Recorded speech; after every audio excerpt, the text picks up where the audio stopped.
지금까지 보던 여러분들이 알고 있던 이를테면 박근혜 대통령이 그러니까 조윤선 장관이 박근혜 대통령한테 대면 보고 한 번도 한 적이 없다. 다 전화하면 되는 거지. 이메일 있는데 뭐하러 만나요? 막 이런 얘기를 해서 논란이 되게 크게 일어났는데 이를테면 비서실장과 뭐 기자들 아니면 비서실장과 그 청와대 참모진 비서들 그리고 대통령과 직접 뭐 토론하고 뭐 이런 방식으로 정책을 결정하는 그래서 지금까지 보지 못했던 새로운 정치를 여러분들이 만나게 될 것이다라고 얘기를 했는데요.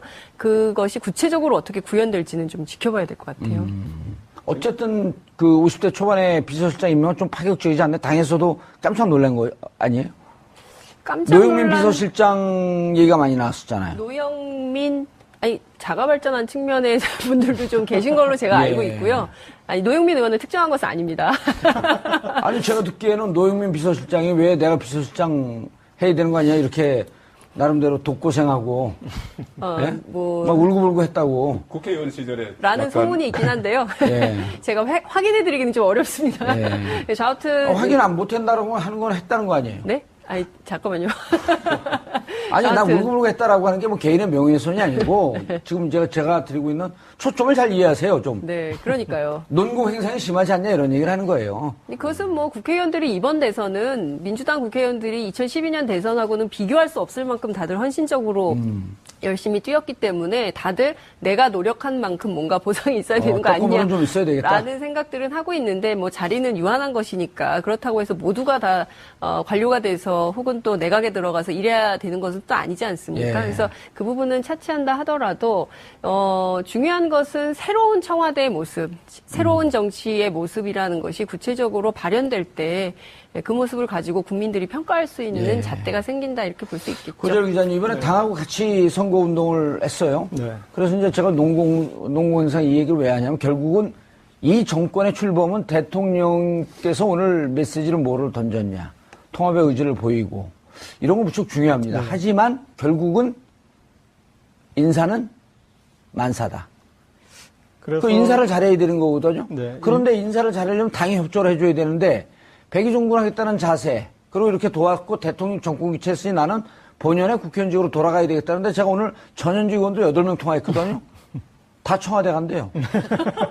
내가 청와대가 대중목욕탕이냐.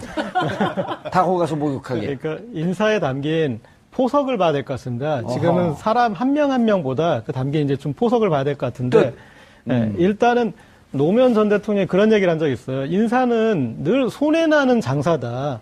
왜냐하면 그 자리를 노린 사람 한 20명이 있는데 한 명을 임명시키면 19명이 삐친다. 예. 그래서 늘 이렇게 인사를 하고 욕을 먹는 게 인사다. 이제 그런데 이번에는 이제 그 한 명 한 명보다 그 담긴 이제 함인데 제가 보니까 그 지금 오늘 구체화된 총리, 비서실장, 국정원장, 경호실장 좀 함의들이 있는 것 같습니다. 일단은 지금 총리 지명자인 이낙연 지사 같은 경우는 사실은 상당히 정무적인 분입니다. 그리고 어떻게 보면 유연한 분이죠. 그래서 이쪽 저쪽 이제 잘 어울리는 어떻게 보면은 정무수석 같은 역할을 해줄 수 있고 그리고 그 중간에서 지금 보면 이제 통합적인 역할을 할 때 거기서 사실은 국민 통합을 상징적으로 우리가 얘기하겠지만 현실적으로는 정당들과의 통합입니다. 거기에서 그 소통 창구로 좀 가장 적합하게 본 거. 물론 이 호남 지역에 대한 이제 배려도 있고 그러니까 여러 가지 것들을 했을 때 그리고 정말 본인이 아주 들떠서 올라온 게 오늘 이렇게 감지되잖아요.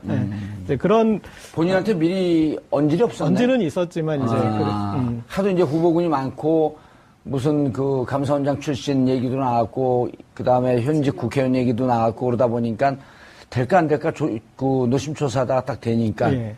그리고 큰 이제 어쨌든 태클은 큰 태클은 지금까지는 없는 것 같고 예. 그다음에 큰 태클. 네. 어허. 그리고 이제 비서실장 같은 경우도 어쨌든 이 아주 박원순 사람은 아니지만 그래도 서울시 정무부시장을 거쳤기 때문에 박원순계로 볼 수 있는 여지가 있는데 그러니까 같이 경선했던 다른 사람을 내가 와서 쓰고 그리고 가장 중요한 건 이제 비서실장의 연령이 20살 정도 확 낮춰진 거잖아요. 네, 그래서 청와대 비서실을 좀 이렇게 덜 권위적으로, 그러니까 비서실장이 이 50대 비서실장이면 이제 수석들도 나이나 이제 전반적으로 비서관 나이도 더 젊어질 것이고 그것을 이제 좀 권위를 내려놓는다는 어떤 신호들로 봐야 될 것 같습니다. 그리고 그럴 수 있겠네요. 네, 그리고 이 국정원장 같은 경우는 이 정권 초기에 사실은 박근혜 전 대통령도 실제 일기 이 청와대와 장관족을 보면은 관료 출신이 상당히 많습니다. 네.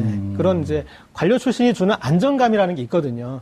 아까 말씀하셨듯이 처음에 선거는 이 정치인들 중심으로 치르기 때문에 하마평이나 그런 자가발전하는 분들도 있고 그래서 정치인들이 오르내리다가 결국은 관료 출신들이 갖게 되는 경우가 많거든요. 그래서 그런 부분들 이제 좀 관료를 통해서 좀 안정감을 추구한다라는 그런 부분으로 좀 읽을 여지가 있지 않을까. 그리고 지금 경호실장은 좀 오래 같이 해보고 그리고 노무현 전 대통령도 같이 모셨던 그런 분인데 그래서 이제 그런 이제 이런 사람들을 또 가까이서도 같이 한다 이런 여러 가지 사인을 다양한 이 본인을 지금 바라보는 그런 사람들이 준 거고 그리고 아직 지금 자리가 무궁무진하게 남아있지 않습니까? 그래서 거기에 지금 계시는 분들도 지금 섭섭하고 그럴 지금 상황은 아닌 것 같아요. 그래서 차관급 이상이 7,000개라고 그러더라고요. 네, 계속 지금 이제 전화 기다리면서 나 이게 아니면 더 좋은 걸 주려나? 그렇게 지금 아직은 뭐 그렇게 기다릴 수 다음 있는 정권에 시간인 주려나? 것 같습니다.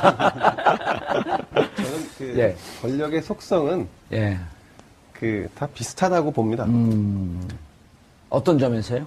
이번 인사권이 이제 처음 이제 행사된 거죠. 행사하신 거죠, 대통령이. 근데 여기서 실세와 허세, 그야말로 이 주도권을 장악하는 세력과 그렇지 않은 세력이 갈라지기 시작했다고 저는 이미 생각합니다. 그래요? 네, 후보 시절에 비서실 라인을 장악하고 있던 세력들이 아무래도 이 정권에서 굉장히 힘을 발휘할 가능성이 높아졌다. 이렇게 좀 보여집니다. 일단은 그 이유는 임종석 비서실장이죠, 이제. 비서실장이 그러니까 후보 시절 비서실장이었고, 그리고 후보 시절에 부실장은 양정철 부실장이 했고, 그 다음에 그 밑에 수행, 일정, 메시지 팀을 이끌던 팀장급들은 다 대체로 제가 알기로는 청와대에 들어가는 걸로 돼 있습니다. 그럼 이분들이 청와대에 들어가서 명단 한번 좀 밝혀보시죠. 뭐 그럴 것으로 미루어 짐작하는 것이죠. 무언가 위험적 요소가 있으면 이런 걸 짚어보고 이런 걸 좀 피해가 되겠다라고 하는 걸 우리가 다 얘기를 해줘야 돼요. 근데 이게 이제 위험적인 요소인 동시에 권력의 속성이기 때문에 피해갈 수 없는 거죠. 지금 만약에 지금까지 이야기한 그런 핵심 참모들이 이제 청와대 들어간단 말이에요. 그런데 비서실장은 아까 임종석 52세 임종석 비서실장이죠. 임종석 비서실장은 친문 직계가 아닙니다. 그렇죠. 박원순 서울시장 때 부시장을 했고 박원순 386 출신이고 386 출신이고 그다음에 추미애 대표의 핵심 측근이라고 그래서 이번에 선대위 캠프 들어갈 때도 친문 쪽에서 반대를 했었어요.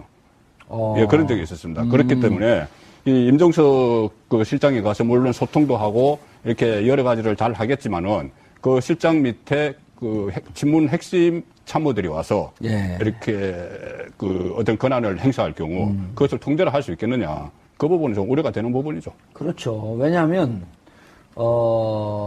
어쨌든 비서실은 대통령 중심으로 짜여져야 되겠지만 이게 이번에 통합이면서 조금 더 외연을 넓혀서 인사 풀을 좀 더 확대하는 이런 걸 사실은 좀 기대하지 않아요. 그러니까 그 안에서도 찬성과 반대가 우당탕탕 부딪히면서 견해를 만들어내는 이런 것을 좀 더 기대하는 국민들이 있거든요. 그런데 계속 귀에 달콤한 얘기만 하는 분들을 비서실 일색으로 그런 사람들을 좀 짠다?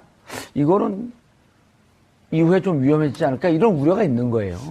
근데 이제 기우일 수도 있죠, 그 부분은. 근데 대통령 입장에서는 본인이 볼 때 일을 잘하는 사람들이 필요한 거잖아요. 근데 그게 이제 권력의 속성상 계속 장시간 가거나 아니면 어떤 특정한 방향에서 힘이 쏠리게 되면 우리가 이제 우려하는 그런 이제 권력의 어떤 그 위험한 상황들이 이제 나타나는 건데 지금 상황은 이제 정권 초고 다만 이제 제가 그 말씀을 드리는 이유는 어쨌든 인사가 시작됐기 때문에 인사에 대해서 좀 더 속내를 한번 보는 부분도 필요하다는 거죠. 제가 취재한 바로는 임종석 비서실장을 기용한 가장 큰 이유는 임종석 비서실장이 과거에 재선 의원이지 않습니까? 그래서 그 정무 감각을 굉장히 높게 평가를 했다는 거예요. 그러니까 이번 문재인 정부, 민주당 정부라고 부른다 치면 이게 새로 출범한 문재인 정부 같은 경우에는 그 의석을 과반 이상을 확보하지 못한 상황에서 수많은 개혁 정책들을 하기 위해서는 의회와의 충돌이나 의회와의 걸림돌 이런 것들이 굉장히 많을 텐데 그때 여당, 그러니까 야당뿐만 아니라 여당도 설득할 수 있는 정무적 감각을 갖고 있는 사람이 누구냐, 굉장히 친화력이 있는 사람이 누구냐 이런 판단을 굉장히 강조해서 했던 것으로 얘기를 좀 들었고요. 근데 과연 이제 야당과의 관계까지 고려해서 그렇죠. 그러니까 여당은 물론이고 야당과의 관계도 적극적으로 잘 풀 수 있는 뭐 너스레도 떨고 뭐 적극적으로 뭐 친화력을 가지고 뭐 그러니까 뭐 형님 뭐 막 이러면서 정치권의 용어들이 있지 않습니까? 이제 그러면서 할 수 있는 사람이 누구냐 이것을 굉장히 중요한 방점을 찍고 판단을 했다는 얘기를 좀 들었고요. 또 하나는 2008년도에 또 임종석 당시 재선 의원이 네. 원내 수석 부대표도 해갖고 특히 지금 야당과의 관계도 네. 두루두루 원만하긴 해요. 또 골프도 잘 치니까 이제 같이 골프도 치러 나가고. 네, 뭐 저하튼 예. 뭐 다양한 능력을 갖고 계시네요. 골프도 예. 잘 치시고. 그럼 두루두루 원만하고. 네, 그래서 이제 그런 관계, 그러니까 정무적인 역할을 누가 제일 잘할 수 있겠냐. 그리고 이제 아무래도 이제 젊은 사람이기 때문에 그 수석 비서관 회의 그리고 또 이제 그 뭐 전체 청와대 비서관 행정관들과의 관계 그리고 또 기자들과의 관계 뭐 여러 가지를 관계의 뭐 그 윤활유 뭐 이런 예. 차원에서 임종석 실장을 기용했다는 얘기를 제가 좀 들었고요. 그리고 이제 문재인 대통령의 경우에는 이번 인사를 하면서 굉장히 얘기를 많이 들었다 그래요. 그러니까 2012년만 하더라도 뭘 얘기를 하면 굉장히 끊고 화를 내고 받아들이지 않고 고집 부리고 이런 게 굉장히 많았는데 5년 뒤에 문재인 대통령은 그 후보부터 시작해서 지금까지 주변에서 하는 이야기를 캠프에서 하는 얘기를 굉장히 많이 수용적 태도로 변화했다. 뭐 이런 얘기를 제가 취재를 통해서 확인 좀 했습니다. 예. 고정 기자님. 그러니까 인사에 담긴 포석을 봐야 될 것 같습니다. 지금은 사람 한 명 한 명보다 그 담긴 이제 좀 포석을 봐야 될 것 같은데, 네, 일단은 노무현 전 대통령이 그런 얘기를 한 적이 있어요. 인사는 늘 손해나는 장사다.